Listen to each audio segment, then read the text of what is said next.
bandiraɓe mbason yejjidde wadde abonné beele kala ko yalti keɓon tawa hay mbuɗon joɓani bandiraɓe fulɓe suɓiɓe Ayawo Pindi TV kala to mbawɗon wonde eno mbawɗon wonirde on calminama hano hannirta ni no yimɓeɓe gowi waɗande on kala e saaha bismade yimɓe e nder yewtere nde ganduɗa ko kañum tigui woni robindo no mbirunomi on e ñande foof e saaha yewtere robindo ko yewtere nde woppani hay fannu goto kala to ɓiɗɗo pullo wawi dillude e meccal ina jogui gueɗal ha timmi e nder ndeɗon yewtere saabi noon hande bismiɗen ɗo mo ganduɗa ko kañum tigui woni Kisma Sy ɓurɗo andirede DJ Kiss gurɗo toon to dowle France kono kadi ha hande ma dusmen e yewtere nde o mo ganduɗa ko kañum tigui wiyete Ceerno Bocar Kane ko mbasen junnade mi tottaɓe konngol moni kala e mabba wawa salminde yimɓe mbawa nadde e yewtere nde hano hannirta ndani yana Ceerno Bocar Kane salminama a juurama a bismama kadi e yewtere meɗen robindo salminama Salamata Diop mi salmi kadi ɓiɓɓe fuutankoɓe fof mi salmini Kisma e kay on jarama tigi rigui Ceerno Bocar Kane ina hetti kam junggam nano omo ganduɗa ko kañum tigui woni Kisma Sy ɓurɗo andirede DJ Kiss jaam ñallema Salimata bandiraɓe musidɓe tedduɓe ko ɓeɗo tigui jadata e men e yewtere robindo moni kala e mabɓe ene dille e fannu walla ni eɗen mbawi wiide hande kamɓe foof kamɓe ɗiɗoɓe kamɓe ndendi meccal kono sertini ɗum tan komo ganduɗa ko kañum tigui woni Kisma Sy DJ Kiss kañum ɓuuri wurirde ko toon to ganduɗa kañum woni dowle France kono kadi ha hande omo ganduɗa ko kañum woni Ceerno Bocar Kane ko ɗo e lamorgo ngo Dakar tigui jooɗi ɓe golloto noon koye ɗum ko ganduɗa ko ɗum tigui woni immobilier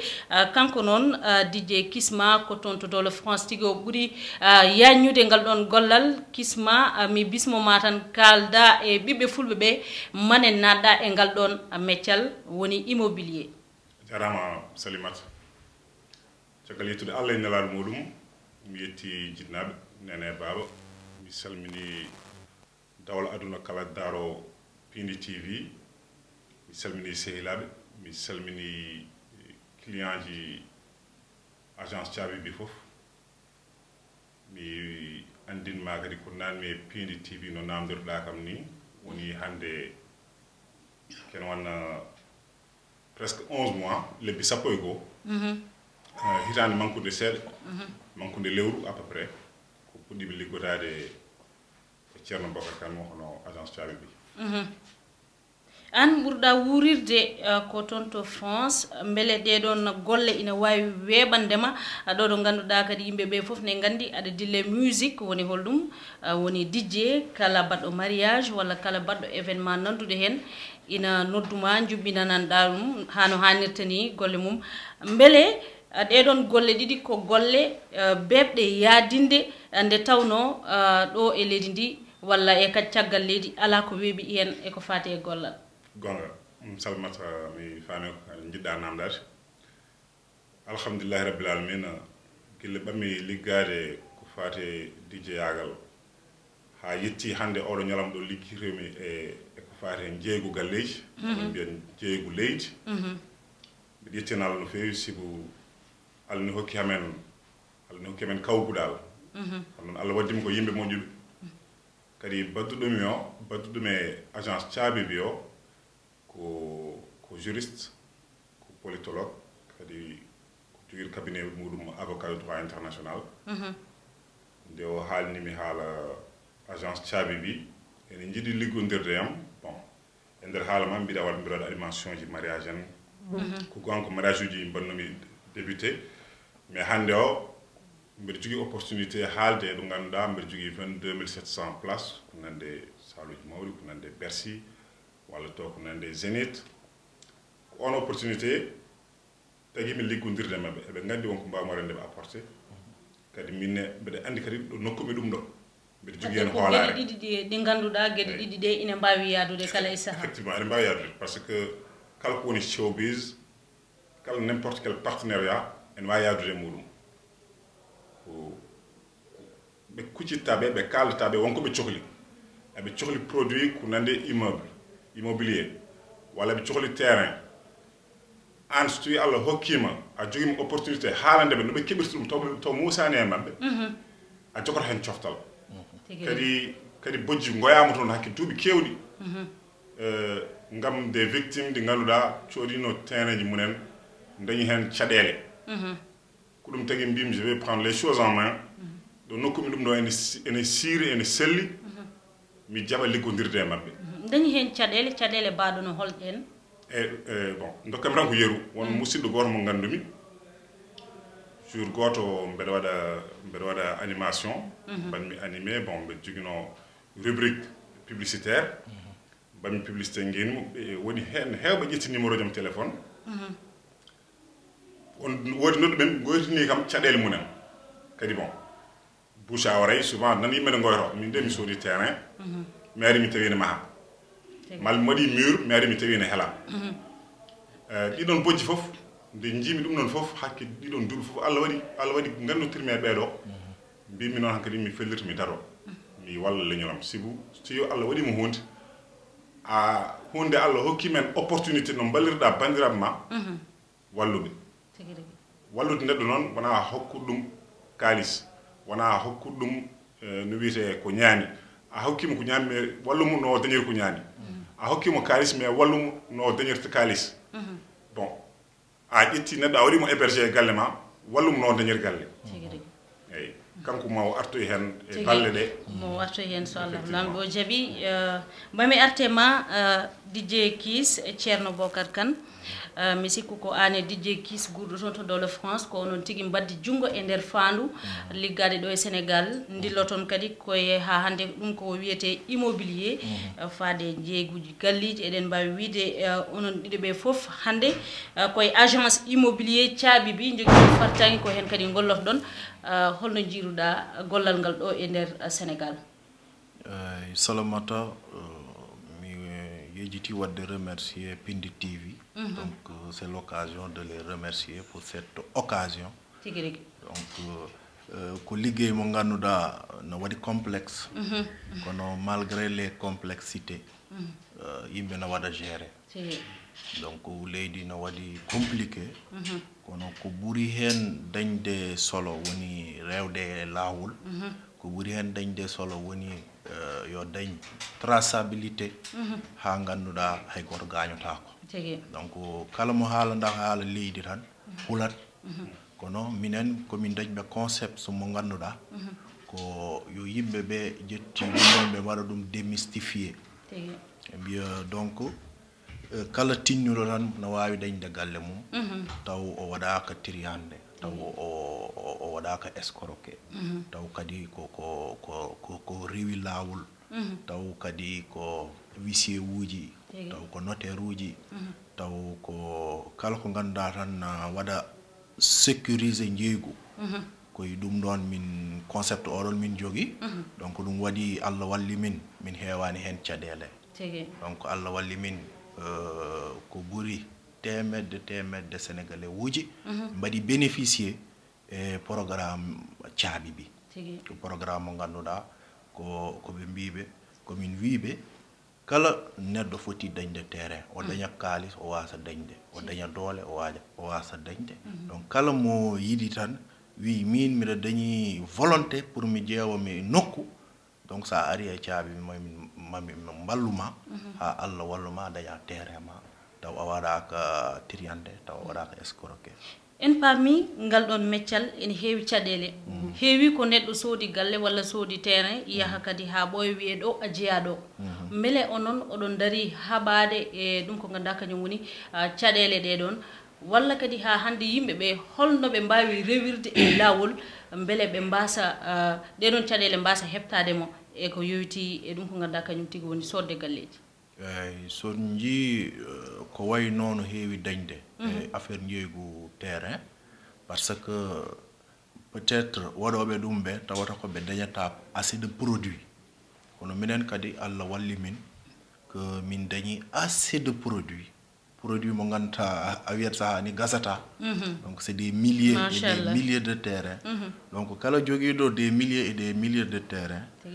on kam mi sikki watta escoré ko hay goto walla tottata neɗɗo nokku fina kadi totta goɗɗo donc jogiiɗo des centaines et des centaines de terrains des milliers de terrains ben mi sikki kam kala ardo e mabbe tan pour affaire jeeygu leydi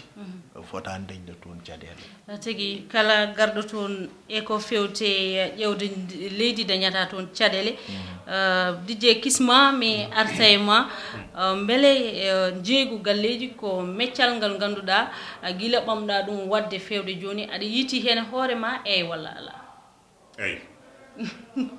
no way no way sanniram mi wima eyyi andi kala ko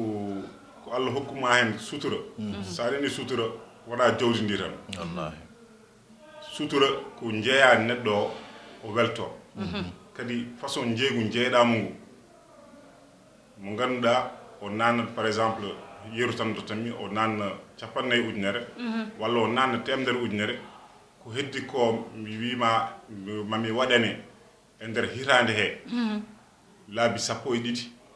walla hay won min mbaɗini hay laabi nogas e nayyi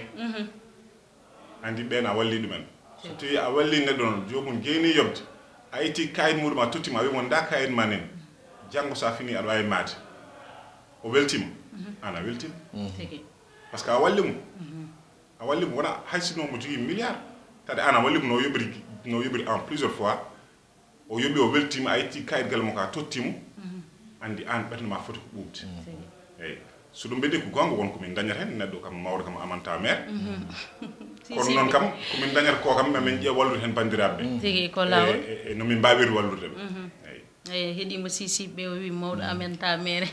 no ɓe mayni yidde haalisi ko noon tan ko siftirde hande bandiraɓe ko yewtere meɗen rubi no gonɗen eɗen bismiɗo noon o mo ganduɗa kañum tigui woni jontaɗo Hammady Hunare ha mbasa farnade noon yettode nde yarani noon Kisma si kono kadi hande eɗen duusa ere yewtere nde omo ganduɗa ko ceerno mawɗo so jii ko ɓurni ko tan o ganduɗa machallah ko ceerno ɓe dillat tigui koye jeeygu galleji beele onon ne ha hande mi arta e ma aɗon ceerno beele on meeɗano yeyde galle totton ɗum neɗɗo ha para dañon hen caɗele walla ko nandi hen toon Allah walli min Allah kadi suuri min kadi toon min dañani caɗele waaɗi ɗon saha noon comme ko mi haali ɗum nane ko ujunnaje terrain muji timmi machallah te kadi wona agence goto tan jogoto ɗum ko agence uji ɗiɗi ha tati saha noon jumte daña hen mo ganduɗa taw o tottiri enen foof par exemple so min ndendi sito eɗen jeeya enen foof oɗo yeeya taw mittinani minne mi ara mi yeeya kono toujours y a des négociations donc somi yeehi mairie walla mi yeehi impôt et domaine pour wadde ɗum e inde client o mami andu o goɗɗo agence mo ganduɗa o minen ɗiɗo walla agence uji tati ɗi wonmo ganduɗa jettiɗo terrain so waɗi kadi mi ƴeewa no sansirmi terrain oɗon mi totta mo terrain goɗɗo tawra koye nokku goto o ngo occasion muji ɗi ɗon sahana ara kono à chaque fois so ari Allah wallan min kadi min mbaɗa ɗum gérer kadi client uji ɗi na mbaɗa comprendre kadi ko heewi hen kamɓe ɓe mbiyat comme koye nder sito tan no moƴƴi donc ko ɗum dañi hen importance kadi Allah no walli min hen no feewi dal machallah Kisma mi arta e ma aɗa andi kala meccal ngal neɗɗo golloto ene heewi wadde ɗum ko ganduɗa ko yetta si en walla yetta jaa en molto hen daro gam holɗum gam yidde bonnude meccal ngal onon hande beele oɗon darni ɗum ko ganduɗa so tawi hande ngal ɗon meccal ngal ndiloton woni yeyde galleji e ko nandi hen so tawi waɗi caɗele oɗon darni kuulal ngal ganduɗa ko toon tigui ndewoton ha caɗele ɗe mbawa safrade alhamdulillah rabbil alamin ko namdam ko ene welimi sibu mami heɓ wadde précisé kanko monsieur Thierno Bocar Kane nde Allah waɗi min gandutiri partenariat hakkude amen min mbaɗɗum signé kayitaji noir sur blanc ɗum woni ko gadi mi mbiɗemo mbiyom kala ko jeymi hen banna kam bulletin de salaire andi sa fuɗɗirimi ɗo moƴƴi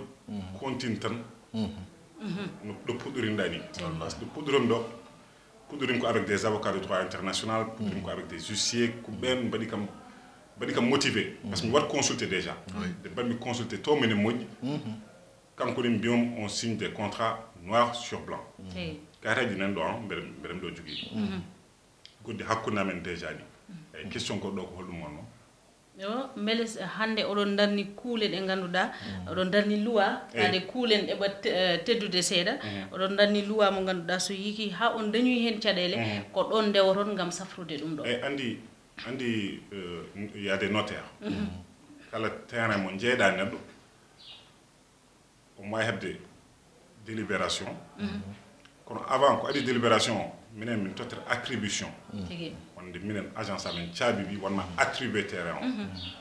so tawi min mbaɗima attribué min jeeni min pewantuma ko délibération so min pewnima délibération ndewa bay ha jettoɗa titre foncier titre foncier holfi wono ɗum ko chambre des notaires notaire uji nen toon des notaires nen toon jooɗi kañumen ko ɗum woni liggey mabɓe ɓe jeeyaka yamen ɓe jeeya koye gouvernement sénégal mo ganduɗa waɗi reconnaître agence caabi ko kamɓe pewnata ɗiɗon kayitaji donc so tawi caɗele mbaɗoyi gouvernement o kañum waɗata kañum ko woni ñawoɓe eyyi donc tawde kamɓe pewnata kayitaji kamɓe ñawata ɗum en cas où komin ñaga e Allah pour l'instant on touche du bois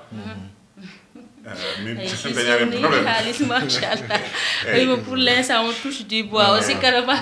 pour l'instant on touche du bois min dañani hen caɗele par ce que kala komin mbaɗa ko ɗum noon woni komin ɓuuri rentade komin ɓuuri rentade par ce que minen komin daari min gadni yimɓe min jeewa ton ko produit labɗo produit ciirɗo donc kala ko faate caɗele kay minen pour l'instant min keɓani taw ɗum tagui min ñaagui Allah ko yo yaaru yeeso machallah eyyi après bon no mbiɗa nani ni hunde fof a heɓanto ɗum saɗa sippiri a jembota so tawi oto Allah wat so ɗum waɗoyi emin jogui kadi notaire uji ɗi ganduɗa ko professionnel uji ko waɗaɓe reconnaître dans le gouvernement du Sénégal ko ɓenon kaɓete ndeɗon haare machallah mi sikku yimɓeɓe nani tigui paami ceerno Bocara agence immobilier caabi bi holto woni ɗo ene e lamargo ngo Dakar ganna yimɓe ñiɓirde nde e agence o to jooɗi oɗo saaha ene wawi taw min mbaɗa pari sodde galle très bien jarama Salamata donc agence o nan e entrée Pikine sa ari ha e technopole Pikine o arène national non toon nama ha toon sa ari ha e rond point arène national o kala nde nodduɗa min tawi on tan mamin holluma lawol ha jettoɗa e agence o woddodirani e arène national o donc koye entrée Pikine kadi kala sooɗowo sa ari ma yimɓe teddinma toon par ce que ko jeunesse uji jeune uji sukaɓe tan goni toon na liggo toon kadi ko sukaɓe ganduɗa ko liggey labɗo ɓe mbatta liggey dañɗo importance ɓe mbatta toon eyyi liggey kadi rewɗo lawol kadi hayso wona wonɓe toon ɓe comme Kisma mo ganduɗa ko représentant agence immobilière caabi en France woɗɓe nani e guureji goddi kamɓe foof ko comme Kisma tan même chose ɓeɗa waɗa toon liggey mo ganduɗa ko liggey rewɗo lawol ko liggey kadi joddo liggey kadi labɗo donc Kisma mi artayma seydi Sy mbasa farnade nde ƴettuɗon ngal ɗon pellital uddidde agence immobilière caabi bi nane haali gouvernement Sénégal laamu ngu beele kamɓe ɓe ballitimon to banggue koppareje ko additi oɗon guddita oɗo agence walla onon koye koppareje hoore moɗon tan mbasi ɗon ha keɓɗon ko keɓɗon ko wadde andi a jarama Seydi Diop andi liggey foof ene waɗi des secrets professionnels à respecter si eyi min mbawmi waddema confirmer ko agence amen est reconnue par le gouvernement du Sénégal mwaɗa préciser tan mi wiyanima on travaille avec le gouvernement mbiyam qu'elle est reconnue avec le gouvernement du Sénégal eyi tawde noon waɗama reconnaître avec le gouvernement du Sénégal hande o question mo posɗa kamo peut être pose tam ko directeur général eyyi peut être ene wawi to kanko mo wawi ɗum jabade mais min kam min personnellement a wawa hen question mi wawa jabade wote gertanade ceerno Basir wayno ceerno Bocar plutôt wayno hankadini waktuji ɗiɗi kuuɓi gartana hen yimɓe so tawi on keeɓi koppareje gimmiɗe e laamu ngu gam wawde mon wallidde ha oɗon agence wawi darade kalna hen yimɓe so tawi ne woodi walla ala mbaynoɗoɗa nde tawno waktuji ɗiɗi gasi ha laaɓi eyi kay a jarama Salamata ko agence mo ganduɗa constitué cela veut dire que ko yimɓe ɓe ganduɗa ne jogui waɗi investir e leydi di agence Allah walliɓe kadi ɓe mbaɗi collaboré e laamu kadi ne walla ɓe no feewi koye agence waɗa noon min jogui laamu nannani hen kalis mum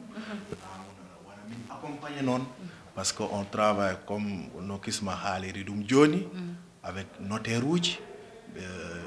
on travaille avec des huissiers de justice, huissier comme kala yiɗomo anda ko représentant de l'État, notaire kala yiɗomo anda ko représentant de l'État. Donc comme no Kisla ma haaliri ɗum joni ko des représentants de l'État ɓe ganduɗa Sénégal fof andiɓe ɓe ganduɗa affaire liggey mabɓe no laaɓi pour programme min kadi mi haali ɗum nane min dañi programme uji ɗi ganduɗa ko programme AIBD aéroport Dias komin jogui toon ko e terrain uji ko ujunnaje terrain uji min jogui programme to Malicounda to e to Mbour toon ne ko programme uji ɗi ganduɗa ko ujunnaje terrain uji goni toon donc min mbaɗa lancé appel tan pour wiide sénégalais uji ɗi yoɓe ngar parce que agence men ko agence mo ganduɗa yeeyi association police wonde Sénégal ko ɓuri hana temedde parcelle uji agence o Allah walli min yeeyi association des douanes du Sénégal des centaines et des centaines de terrain kadi les magistrats uji ɗi ganduɗa ko magistrat uji du Sénégal Allah walli min kadi min jokkodiri e mabɓe min tottiɓe terrain uji ɗi gasata donc e site uji ɗi ganduɗa ɗi ko minen mbatta ɗum géré donc ko liggey mo ganduɗa kala ardoto agence o sa ari mamin d'abord pour la première étape mamin mbat feere sa waɗi inscrit joɓa ya banque a yoɓata ni e agence ya banque joɓa sa joɓi banque tottama rosima rosi o gaddata agence sa addi rosi o agence e photocopie carte d'identité ma min fewnanoma dossier uji ɗi ganduɗa woni dossier première étape so Allah waɗi donc a heeɓi dossier uji ɗi ɗon min tottuma délai mo ganduɗa ko au maximum 30 jours et 30 jours Allah walla minenne min mbaɗa toutes les démarches ha daña kayit final o saha noon autorité uji ɗi jaaha voyage uji jaaha séminaire uji walla gona e dossier uji ɗi ganduɗa no ɓuuroɓe doole saha ɓe jejjita dossier ma kono quand même délai uji ɗi ɓe tottirta ɗi mamin mbat feere hamin respecta ɗum hayɗo somin mbaɗani respecta kadi mamin mbat feere kamin ko ha neɗɗo o jo heɓa kayit mum donc ko ɗum woni programme o kadi min noddi tous les sénégalais parce que somin jeehi ha ɓe ganduɗa wona sénégalais uji na naate oɗo programme donc sénégalais uji ɗi kamɓene ɓe foti tinnade ɓe naate e oɗo programme tigui konngol ma battiningol nde tawno waktuji ɗiɗi kuuɓi eyyi min mbaɗi remercier TV Pindi TV min gadima remercier Anne e oɗo émission mo ganduɗa ko émission Robido émission dañɗo classe mbaɗi remercier kadi tous les téléspectateurs ɗi ganduɗa ko téléspectateur uji Pindi TV et tous les représentants de l'agence Thiabibi en Europe en Amérique et dans les autres pays ɗi ganduɗa ko Gaye Afrique et tous les clients de l'agence immobilière Thiabi. Machallah, Ceerno Bocar Kane, Allah jarama Kisma DJ Kis kongol ma battindingol tan gudden yewtere nde tawno hankadi ni waktuji ɗi nana dogo dartaki. Effectivement min ceki bon kongol battindingol ko mi yettadal mi yetton mi yetta kadi hono questeur l'Assemblée nationale monsieur Daouda Dia gondo sababu ha garmi ɗo e galle he mi retta frère makko Harouna Dia joguiɗo ambition homme de projet mi retta gouvernement Sénégal fof mbeɗa yetta nene e baba mbeɗa yetta yimɓe wuura men to Hamadi Hunare gonɗo Huɗare gonɗo Dakar gonɗo France kala jiɗɗo terrain oto wat hésité yo noddu min emin jogui solution jomum heɓa terrain so tawi tan jomum ene dawa a jarama Kisma Sy DJ Kis musidɓe tedduɓe yewtere meɗen Robindo haadi ɗo yenna ha saha goɗɗo jetton noon faade haralleɓe men ɓe ganduɗa so wonano kamɓe hayso yimɓe jiiɗi yuɓɓinde mbawata yuɓɓinde on ñagama noon onon yeebiyankoɓe ayango Pindi TV kala ko haalaɗo ko rewani lawol gande ko Salamata haali ko moƴƴi ho ɗum koye juuɗe Allah on jarama yewtere meɗen Robindo ko saha goɗɗo